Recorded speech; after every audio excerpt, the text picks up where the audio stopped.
Eleanor Voss sat in the leather chair across from her divorce attorney with her hands folded in her lap. The office smelled of old wood and expensive leather, the kind of room designed to make people feel small. October sunlight streamed through the tall windows of the Charlotte law firm, casting shadows across the mahogany desk where the documents lay spread out like a sentence that couldn't be appealed. She was 68 years old, and everything she had built for 4 decades was being divided into pages and signatures. The attorney, his name was Malcolm something, spoke in the careful tones people use with the dying. He explained that Richard, her husband of 42 years, had filed for divorce 3 weeks ago. He was living in a corporate apartment downtown with Jennifer, a marketing director from his firm, who was 34 years old and had straight teeth and a YouTube fitness channel. Eleanor had seen her picture on Richard's phone once by accident and had not looked again. Malcolm slid papers across the desk. The numbers on them seemed impossible, until Eleanor realized they were perfectly possible. Richard had liquidated their joint savings accounts. $230,000 accumulated over 4 decades of careful saving and retirement planning. He'd transferred their house, the one they'd bought together in 1982, into his name alone 6 months ago, without telling her. He had done this legally, with lawyers she didn't know, on a Saturday when she thought he was golfing. The checking account they shared, the one where she'd deposited her teacher's pension for 35 years, he had been split. She would keep $2,200. Eleanor didn't cry.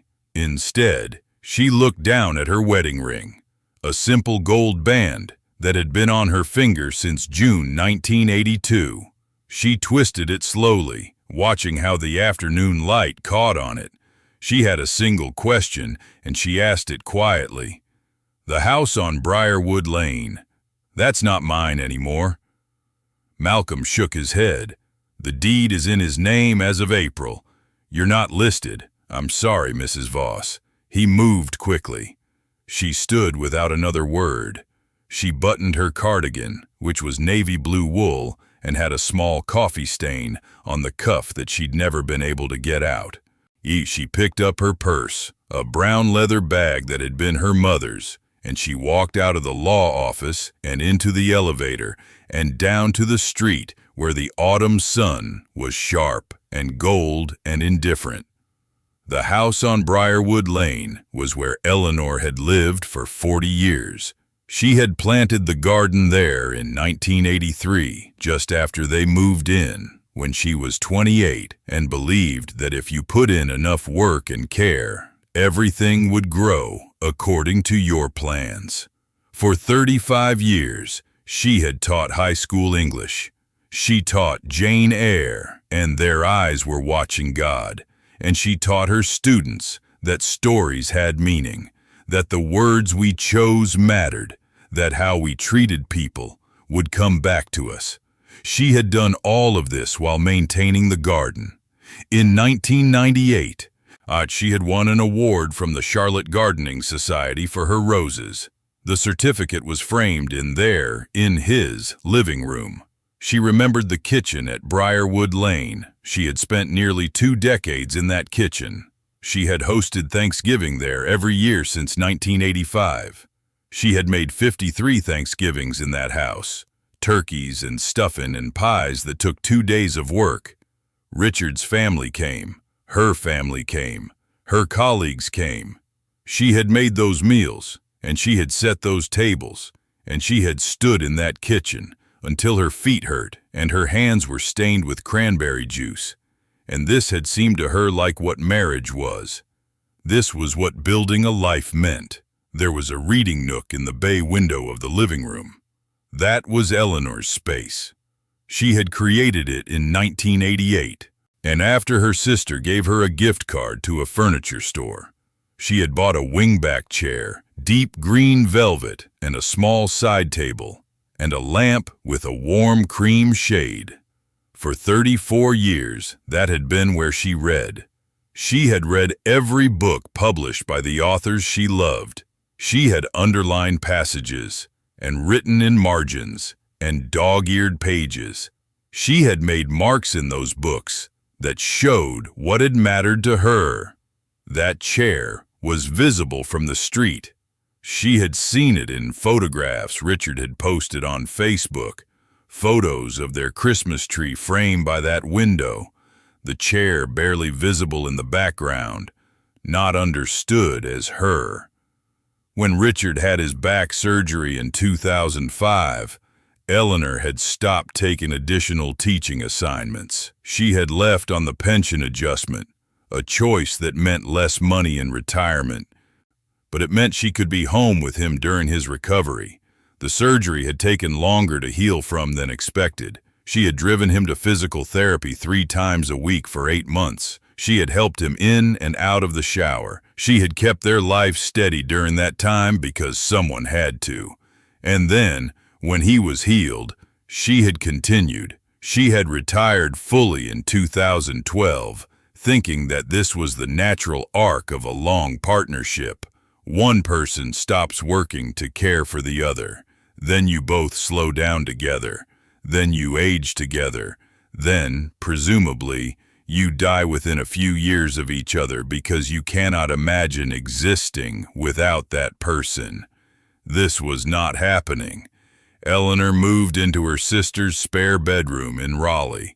The bedroom was small and pale blue and had never been made comfortable. The bed frame was narrow. The window looked out onto the neighbor's fence. Her sister, Christine, was kind. She brought Eleanor tea in the morning. She left privacy between them. But Eleanor could hear the walls in that house. This was a house where people were not meant to be alone in their rooms for long periods. She could hear her sister's husband in the kitchen saying to Christine, "She can't stay here forever. We need to figure something out." Eleanor heard this at 2:43 in the morning when she was lying in the narrow bed, unable to sleep, unable to stop thinking about the house on Briarwood Lane, which she was forbidden from entering without permission. One night, at 2 in the morning, Eleanor pulled up Richard's phone number on her cell phone. She stared at it. Her thumb hovered over the call button. She had called this man thousands of times in 42 years. She had called him from school when there was a problem. She had called him from the grocery store when she couldn't remember what he wanted for dinner. She had called him from the doctor's office to tell him results. She had called him to say, "I love you and I'll be home soon, and I have the answer to your question, and I'm thinking of you." All of these calls, all of these uses of his number, and now she couldn't call him. Instead, she deleted the number from the search and closed her phone and turned toward the wall. It was while Eleanor was sorting through boxes of her mother's documents, her mother, May Holloway, had passed 4 years earlier, that she found the deed. The document was in a brown envelope, sealed but not labeled, tucked into a folder marked property that Eleanor assumed had been dealt with years ago. She opened it with a butter knife in her sister's kitchen at 7 in the morning on a Tuesday, before her sister woke up. The property was in Haywood County, North Carolina. The deed was dated 1967. The description read, 12 acres with 1 structure, dwelling, located on Widow's Ridge Road, near the unincorporated town of Shelton. The property had been transferred to Eleanor's mother in 1967, and it had been hers until her death. Eleanor's mother had never mentioned this place. Never once. Eleanor had grown up in Charlotte. She knew nothing about any property in the mountains. Eleanor called the county clerk's office in Haywood County at 8:30 in the morning. A woman answered. Her name was Ruth, and she was helpful in the way that rural people often are with strangers asking questions about old things. Yes, Ruth said, the property was real. Yes, taxes had been paid until 2019 through a trust set up by Eleanor's mother. After 2019, they had become delinquent, but only recently. There had been no threat of foreclosure. It was a small property, out of the way. Nobody had bothered with it. Eleanor asked, "What kind of structure is on it?" Ruth said, "Honey, I don't know. The paperwork just says dwelling. You could drive up there and see for yourself. The road's not too bad if you have decent tires." Eleanor called her sister in a state of shock. She said, "Mom had a property in the mountains. I found the deed." Christine was quiet for a moment. Then she said, "Jesus, I've never heard of it, not once." "Why would Mom never tell us?" Eleanor said, "I don't know. I'm going to go look at it." Christine said, "It's probably a pile of rocks on a cliff. Mom never went there for a reason." But Eleanor packed her small brown leather suitcase that evening, the same suitcase that had been her mother's, with the brass corners now tarnished to the color of old silver. She put clothes in it. She put her mother's deed in the inside pocket. On Wednesday morning, she drove west out of Raleigh. The drive took 5 hours, I-40 through the Piedmont, watching the landscape change from suburban sprawl to rolling farmland to the first soft hills of the foothills. And then, as she turned onto smaller roads, the mountains began to reveal themselves. They rose up out of the earth, like something was lifting them from inside. By the time she reached Haywood County, the mountains were everywhere. They surrounded her. The sky had disappeared behind them. She exited the main highway and turned onto a 2-lane road, then onto a smaller road, then onto gravel. The GPS on her phone began to have problems. It kept saying, "Recalculating," in a voice that seemed almost annoyed. Eleanor followed the road anyway. She turned onto what appeared to be a logging road, overgrown with autumn bright vegetation. The sun was beginning to lower. The light was becoming amber and urgent. At the end of the logging road, the cabin appeared. It stood alone in a small clearing ringed by overgrown apple trees. The structure was made of stone and timber, weathered dark gray. The roof was covered in moss, thick, in green moss that made it look like something halfway to being reclaimed by the earth. A wraparound porch, sagging slightly but not collapsed, was nearly hidden behind wild rose bushes gone to seed, their hips red as warning lights. Behind it all, the mountains rose in layers of blue-gray misty space. Nothing here spoke of recent care. Nothing here looked like it belonged to the world she had left behind. Everything here looked like it had been waiting for something or someone. Eleanor turned off the engine and sat in the car for a long time. She didn't cry. She didn't scream. She just sat and looked at the cabin her mother had never mentioned. She opened the car door. The air was cool and smelled of decay and growth, of rich earth and old wood. She walked toward the porch, her sensible brown shoes crunching on leaves. The small brown leather suitcase was still on the passenger seat, but she didn't need it yet. She just needed to see. The front door was locked, but the key from the deed fit the lock as if it had been waiting for her. The door opened with a sound like a breath. The interior was arranged the way it had been left. Everything was covered in dust, so thick it had become a texture, a felt coating over furniture and shelves and the edges of things. In the kitchen, visible from the small entryway, there was a cast-iron skillet sitting on the stove, a ceramic pitcher on the counter. In the main room, a table and chairs, a sofa, still with its original upholstery, now faded to the color of old paper. Eleanor moved through the rooms like she was underwater. In the bedroom, there was a bed, with a quilt folded at the foot. The quilt was patterned of small stars in blue and brown fabric. She picked up one corner of it and dust motes rose up, caught in the light coming through the window. She felt her mother's hands in this quilt. Not literally, but the evidence of them.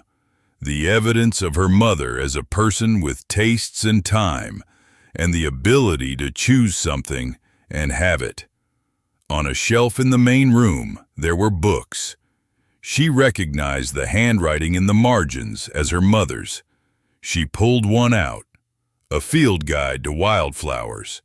Her mother had written, "Found these at Widow's Ridge, North Face, May 1978. Another book. Started this greenhouse idea after reading this in '69. May's notes in here." Eleanor had never seen her mother take a note about anything practical, but here was evidence that her mother had read and underlined and thought and planned.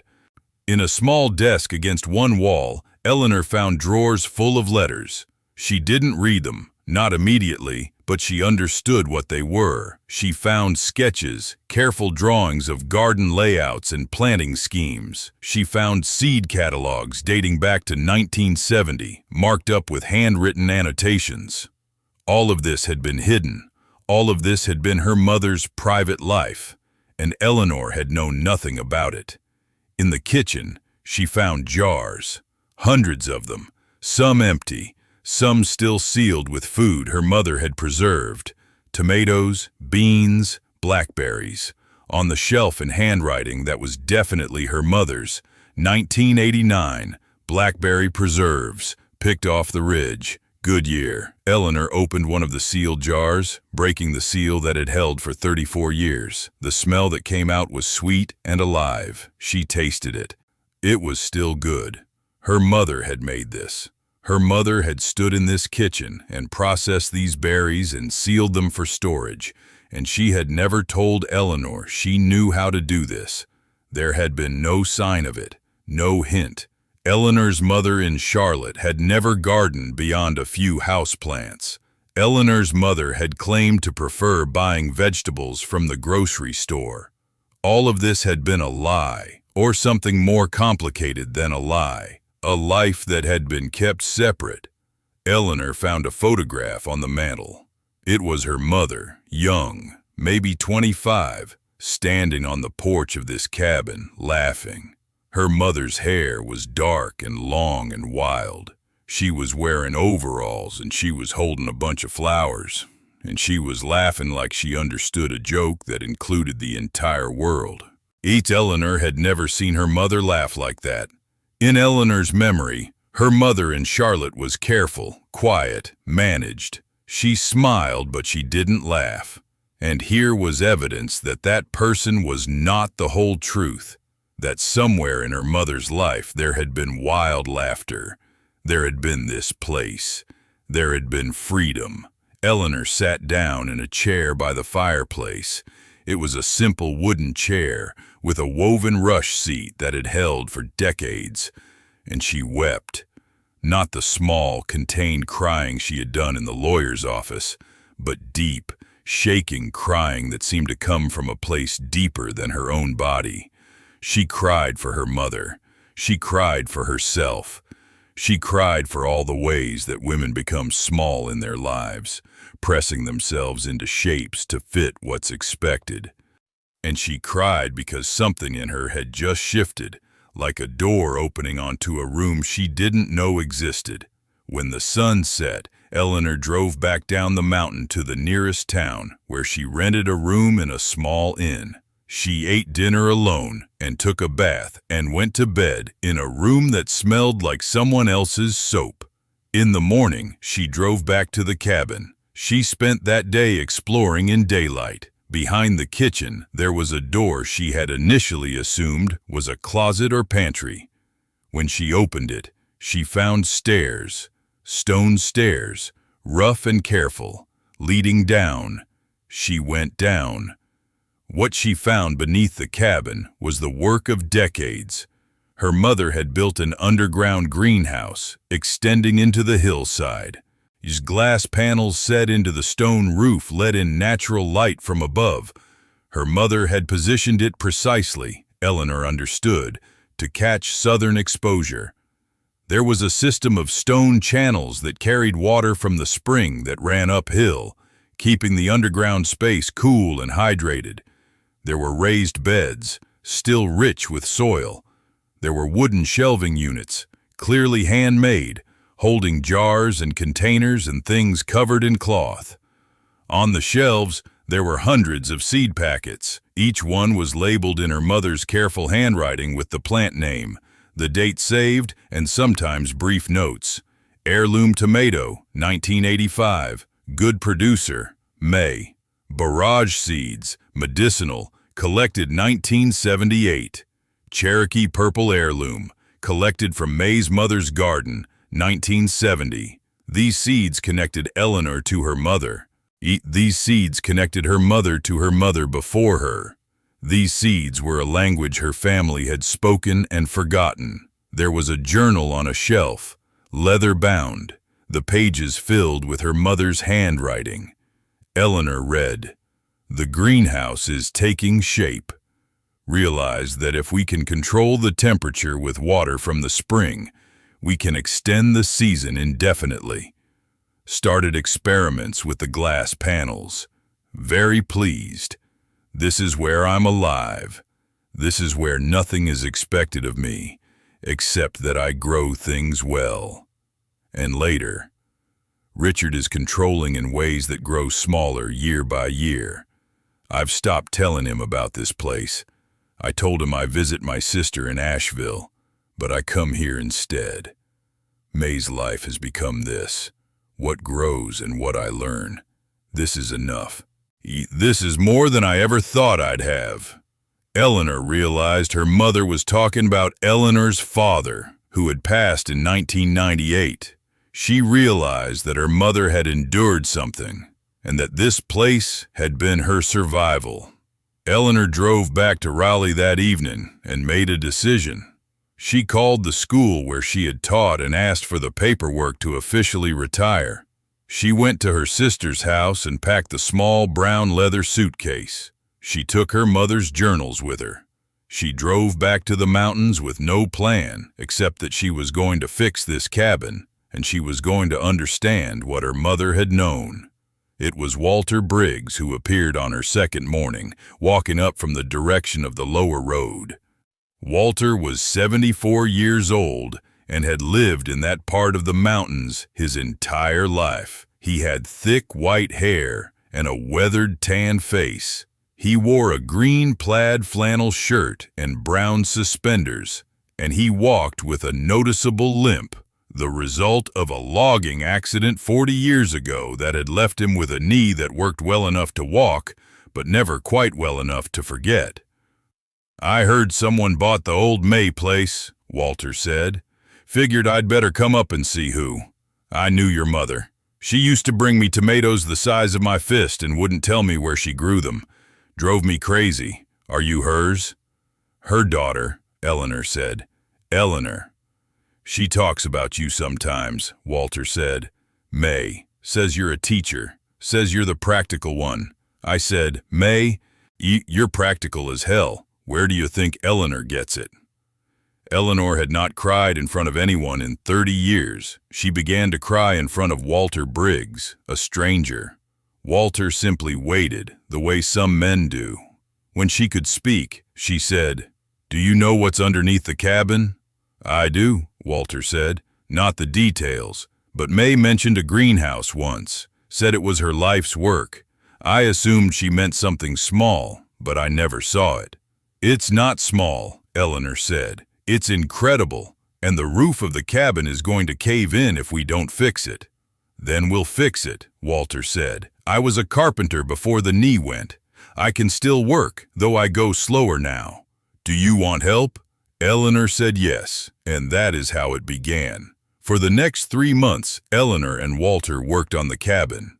They patched the roof carefully, preserving the original slate where they could, and replacing only what was necessary. They cleaned and repaired the windows.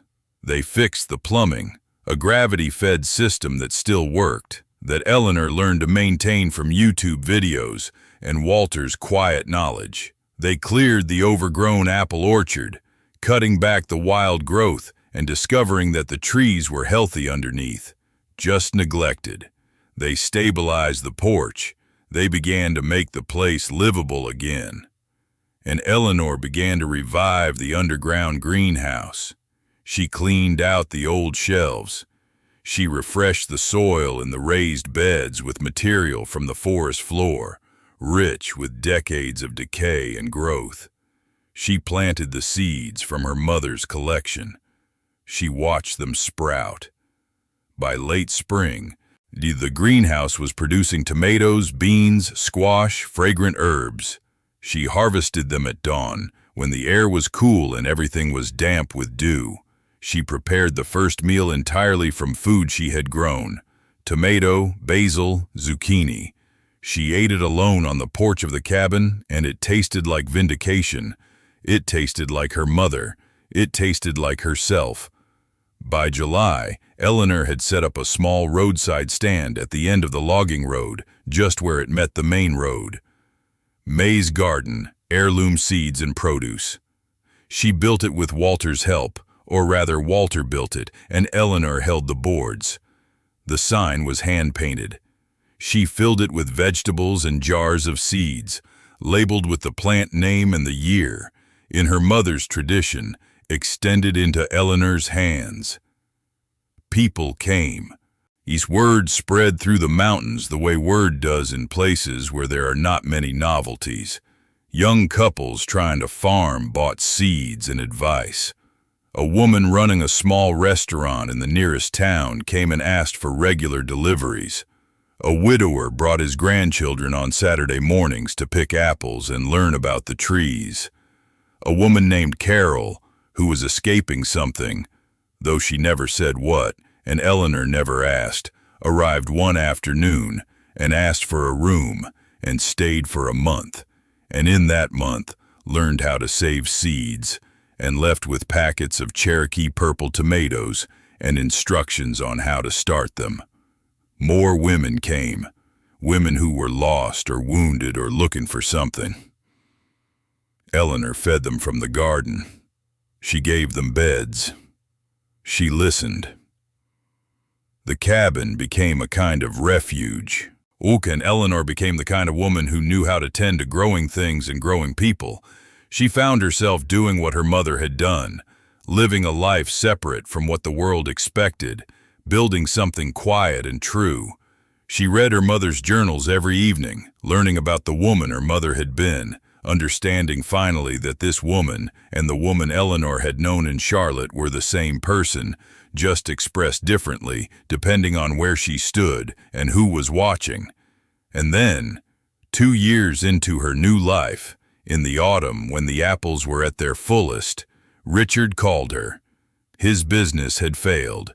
The young woman had left him for a younger man. He had run through the money. The house on Briarwood Lane had been sold to pay debts. He had nothing, and he was sorry. He said this carefully, as if sorry were a word he'd learned in a book instead of in his own language. He asked her if they could talk. Eleanor surprised herself. She said yes. She invited him to the cabin. He arrived on a Saturday in October. He stepped out of the car, a rental, not as expensive as his old cars, and looked up at the cabin with the expression of a man who has stepped into a story he doesn't understand. Eleanor stood on the porch. She waited. Richard walked toward her, and she saw him see her clearly for the first time in years. She was not the woman he'd left. Her hair had more gray in it. Her hands were darker from the sun. She wore jeans and a shirt with patches on it, and her posture was different, rooted somehow, less apologetic. She had become something. Inside the cabin, Eleanor made him food from the garden. They sat at the table and ate. Richard tried to explain himself. He made it mostly about his own journey, his own failure, his own lessons. Eleanor listened. She didn't interrupt. She didn't cry. She just listened, the way a woman listens when she has already survived what a man is trying to survive. When he left the next morning, Eleanor stood on the porch and watched his car disappear down the logging road. She felt nothing, not anger, not satisfaction, not lingering love. She felt empty in a good way, the way a cup is empty, and therefore ready to be filled with something new. She had given her marriage 42 years, and it had shaped her and wounded her and taught her about endurance. But she had not died of it. And this was something. Months later, Eleanor's daughter, she had children, Richard had children, called. She was crying. She said she was sorry. She said she had believed her father's version of the story. She said she understood now that there had been another side, and she had not listened. Eleanor heard her own silence on the line and realized she had nothing to say that required words. Her daughter came to visit. She saw the greenhouse. She saw her mother's hands in the soil. She cried and held Eleanor and said, "Grandma May would have loved this." Eleanor said, "I think she left it for me." 5 years passed. The Voss Seed Library, as people called it, shipped heirloom seeds to 200 families across 3 states. Eleanor published a small book, Growing What Was Lost, May Holloway's Heirloom Seeds in the Underground Greenhouse of Widow's Ridge. It sold enough copies to pay the back taxes on the property. Walter's granddaughter came to apprentice with Eleanor and learned the old methods. A non-profit was formed. The cabin got a new wing, built by volunteers from the community that had formed around it. The underground greenhouse was excavated more carefully, documented, treated as the historical and agricultural marvel it was. Eleanor was 73 now. Every morning she sat on the porch with coffee and watched the mist rise off the mountains. She had never remarried. She had never wanted to. She had learned that there was a kind of fullness that came from tending to the earth and the people who needed tending. She had learned that a woman at the end of her life could be at the beginning of her truest self. One evening at dusk, Eleanor walked the garden path between the apple trees. The light was amber and gold, the kind of light that made everything seem to glow from inside. She stopped at one of the tomato plants and reached out to touch the tops of the leaves, the way her mother's hands had touched them decades ago. The gesture connected her backward and forward at once, to her mother, to herself, to the women who would come after, and use the seeds she was saving. She felt the touch of generations in her own hands. The mountains rose around her, patient and ancient. The cabin stood solid and true. The greenhouse beneath held seeds and life and possibility. And Eleanor Voss, standing alone in the garden at dusk, was no longer waiting for her life to begin. She was already living it. She was already home. Some people will tell you that the last chapter is the shortest chapter, that it's the thing you get through as quickly as possible, the fade to black at the end of a long story. But Eleanor Voss discovered what her mother had known all along, that the last chapter is the one you finally write for yourself. It is the truest chapter. It is the chapter where you stop waiting to become the person you were meant to be, and you simply become her. It is the chapter where you come home.